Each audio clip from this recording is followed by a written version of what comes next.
जय Hind. Charlie academy से मैं जीतू फौजी, आपका दोस्त, आपका ट्रेनर, आपके भर्ती का मार्गदर्शक। इस वीडियो में कुछ बताने से पहले कुछ इंपॉर्टेंट बातें जो हमेशा ध्यान रखनी चाहिए। जैसे युद्ध में जीतता राजा है, लेकिन मुख्य भूमिका सेना की होती है।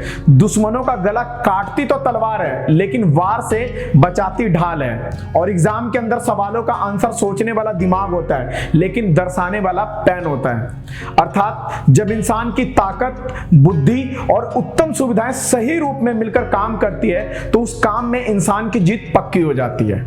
इसलिए आज मैं बात करूंगा दौड़ के हमसफर की, रेस के जंग का हमसफर, और रनिंग में 95% बच्चों को एक अच्छा ग्रिप देकर के पास कराने वाले जूतों की। रेस के जंग को अपने कड़ी मेहनत और ताकत से रेसर जीतता तो है, लेकिन रेस को जिताने में सबसे बड़ी भूमिका उसके जूतों की होती है। 5% ऐसे भी बच्चे हैं जो बिना जूते के दौड़ मारते हैं, वह जूतों को ज्यादा अहमियत नहीं देते हैं। ज्यादातर ऐसे बच्चे गांव से बिलोंग करते हैं और वो शुरू से ही खेतों में रनिंग की प्रैक्टिस करते हैं, जिससे कहीं कहीं पे उसका नुकसान भी उनको उठाना पड़ता है, क्योंकि किसी किसी भर्ती में नंगे पैर दौड़ना अलाउ नहीं होता। ऐसे बच्चों को वहां पे बहुत ज्यादा दिक्कत हो जाती है। तो चलो अब बात करते हैं हम जूतों की। मुझे पता है कि आप सभी के मन में अपने पसंद के जूतों का नाम भी आने लगा होगा, जो अफोर्ड कर सकते हैं, मतलब कि जो आर्थिक रूप से मजबूत हैं। ऐसे बच्चों के मन में एडिडास, रिबॉक, कैंपस जैसे महंगे महंगे जूतों का ख्याल 100% आ गया होगा। लेकिन आज मैं बात करूंगा उन जूतों की जो दौड़ने में भी अच्छे हैं, ग्रिप और उनकी पकड़ भी मजबूत है, और किफायती यानी सस्ते भी हैं, जो आप आसानी से खरीद सकते हैं। आज मैं आपको अपने एक्सपीरियंस से बताऊंगा कि ज्यादातर रेस में यूज होने वाले चीप एंड बेस्ट 3 जूतों के बारे में, जिसे आप पहन करके रनिंग कर सकते हैं। जिसमें से पहला है गोल्ड स्टार। आप ये देखिए, ये गोल्ड स्टार है, मेड इन नेपाल है। स्टार्टिंग में ये जूते की बहुत वैल्यू रही है और बहुत ज्यादातर इसको रनिंग में बच्चों ने इस्तेमाल किया। अधिकतर इसको सेना में, बेल्ट की नौकरियां जितनी भी जगह पे हो रही है, उन सभी जगहों पे इन जूतों का इस्तेमाल किया गया था, क्योंकि उस टाइम के लिए चीप एंड बेस्ट था। इसके अंदर आप ग्रिप देखिए, जो इसका वजन, जो इसका ग्रिप है, वो बहुत अच्छा है रनिंग के लिए। लेकिन आज इसके कंपटीशन में काफी अच्छे अच्छे जूते आ चुके हैं। जैसे नंबर 2 पे मैं आपको बात कर रहा हूं कि ये सेगा, और साथ साथ आप इसमें ये भी देखेंगे कि जो इसका वजन है, तो आपका गोल्ड स्टार का जो शूज का वजन है, उससे काफी हल्का होता है सेगा का शूज का।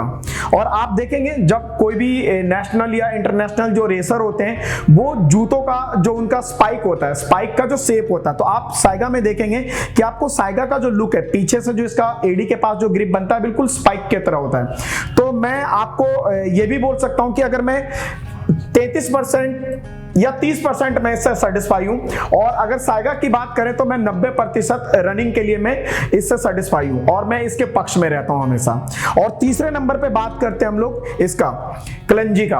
क्लंजी अभी लेटेस्ट में काफी आधुनिक मॉडल से बनाया हुआ जूता है ये, और इस जूते के अंदर खासियत ये है कि आप इसका ये देखेंगे कि इसका जो सोल है वो काफी हल्का है। अगर आप देखते हैं कि इसका जो ग्रिप है, सिंथेटिक पे जो स्पाइक के अंदर जो कीलें लगी होती है, वो आपको सिंथेटिक के ऊपर खींचता है, मतलब आगे की तरफ लेकर के जाता है। उसी तरीके से सेगा के अंदर भी है। तो इस ग्रिप में आप सिंथेटिक पे बहुत बढ़िया ग्रिप बना करके दौड़ सकते हैं। और उसी के विकल्प में अगर आप इसको देखते हैं, क्लंजी को देखते हैं, तो इसके अंदर जो आपका ग्रिप बना हुआ है, ये आपका ट्रक के लिए बहुत मजबूत होता है और बहुत फायदेमंद होता है। इसमें आपका जो पैर है वो पकड़ेगा नहीं। और अगर आप तीनों को कंपेयर करते हैं, तो इसका वजन इससे ज्यादा हल्का आपको सेगा का मिलेगा, और सेगा से भी ज्यादा आपको हल्का आपको इसका क्लंजी का मिलेगा।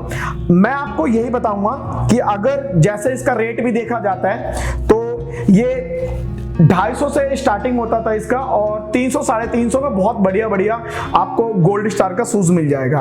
और अगर आप सेगा की बात करेंगे, तो सेगा आपका 450 से स्टार्ट होकर के 450 तक में आपको जो रनिंग वाले शूज हैं ये मिल जाता है। अगर आप फिर क्लंजी की बात करते हैं, तो ये 750 से 800 से शुरू होता है, और इसके रेंज आगे जाकर के बढ़ जाता है। तो मैं अपने बच्चों को यही बोलूंगा कि अगर मेरा एक्सपीरियंस और मेरा अनुभव अगर मान करके अगर आप जूता खरीदते हो, तो अभी आप गोल्ड स्टार को मैं ज्यादा फेवर में नहीं करूंगा। आप इन दोनों शूज में से जो भी आपके बजट में आता है, या तो आप सेगा को आप इस्तेमाल करें, नहीं तो फिर आप कलंजी को इस्तेमाल करें। इसके अंदर आपका बजट और आपका ग्रिप दोनों बहुत अच्छा रहेगा। और आपको पता है कि चार्ली एकेडमी के अंदर जो बच्चे ट्रेनिंग करते हैं, रफ एंड टफ ट्रेनिंग होता है। तो कोई महंगा शूज अगर आप खरीदते हैं, रिबोक हो गया, एडिडास हो गया, कैंपस हो गया, तो अगर ज्यादा महंगा शूज खरीदते तो उसका भी कोई बेनिफिट नहीं मिलेगा आपको।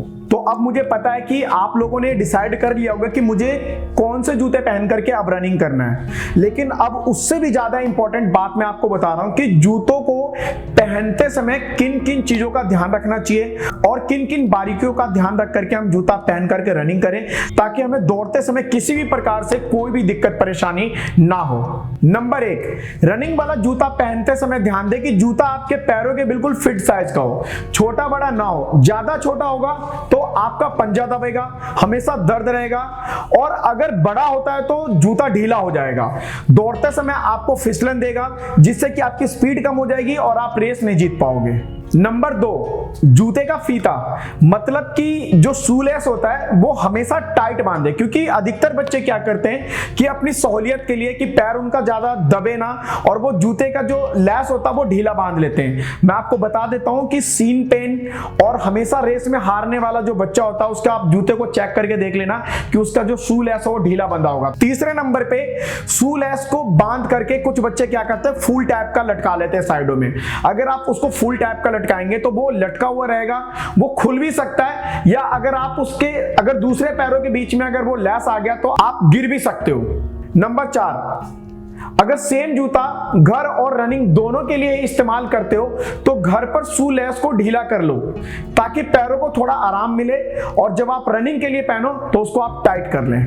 अगर आप इन बातों को फॉलो करोगे तो आपके रनिंग में जीतने का चांसेस ज्यादा हो जाते हैं। मैं आ रहा हूं दिल्ली पुलिस के फिजिकल पावर बैच में बच्चों को ट्रेनिंग कराने, और अगर किसी को कुछ समझ नहीं आया तो वो मुझसे ट्रेनिंग में भी पूछ सकता है, मैं उसे पूरा प्रैक्टिकली बताऊंगा। और जो मेरे एकेडमी से नहीं जुड़े हैं वो भी मुझसे सवाल कर सकते हैं, अपने कमेंट्स कर सकते हैं, कॉल के जरिए, मैसेज के जरिए, स्क्रीन पे दिए हुए नंबर से, या फिर मेरे व्हाट्सएप पे। तो मिलते हैं पावर बैच में, जब तक के लिए जय हिंद।